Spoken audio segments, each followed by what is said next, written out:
ಹಿಂಗೆ ಹೋಗಿದ್ದೆ ಅಮ್ಮ.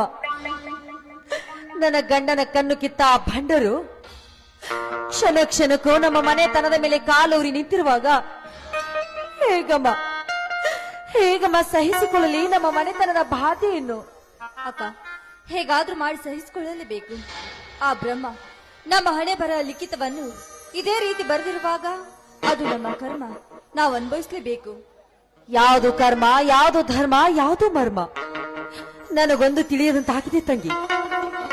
ಶಿವ ಶಕ್ತಿಯರ ಸತ್ಯದ ಹೋರಾಟದಲ್ಲಿ ಗಂಗೆ ಯಮುನಿಯರ ಕತ್ತಲ ಮುಸುಕಿನ ಪಾಠದ ಕದ ತೆರೀತೆ ಅಂದ್ರೆ ಈ ನಮ್ಮ ಬಾಳೆ ಕಾಲಕೂಟದ ವಿಷಯವಾಗಿ ಹೋಗಿದೆ.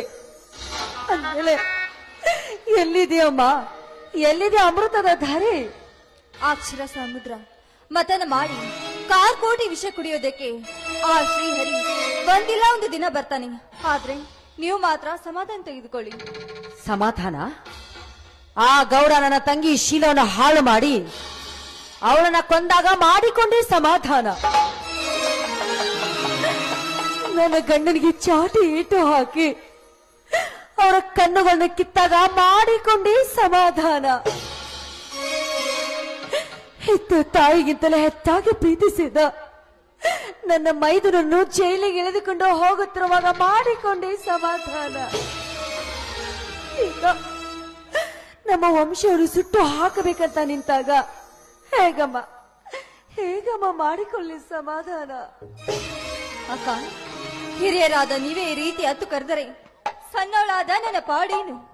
ನಿಮಗಿಂತ ಹೆಚ್ಚು ಕಷ್ಟ ಅನುಭವಿಸಿದವಳು ನಾನು. ಅಣ್ಣ ಮನೆ ಬಿಟ್ಟು ಹೋದ, ತಂದೆ ಕೊಲೆಯಾಗಿ ಹೋದ್ರು, ಯಾವ ಸುಖ ಕಾಣದೆ ನನ್ನ ಗಂಡ ಸೆರೆಮನೆ ಹೋದ್ರು. ತಂದೆ, ದಯವಿಟ್ಟು ನನ್ನನ್ನ ಕ್ಷಮಿಸ್ಬಿಡಮ್ಮ. ನಾವ್ ಹೀಗೆ ಚಿಂತೆ ಮಾಡಿದ್ರೆ ಆ ಕುಂತೂರಾಯ ನಮಗೆಂತೂ ಒಲಿಯೋನು. ನಡಿಯಮ್ಮ, ತುಂಬಾ ಹೊತ್ತಾಗಿದೆ, ಊಟ ಮಾಡಿ ಮಲಗೋಣ ಬಾರಮ್ಮ.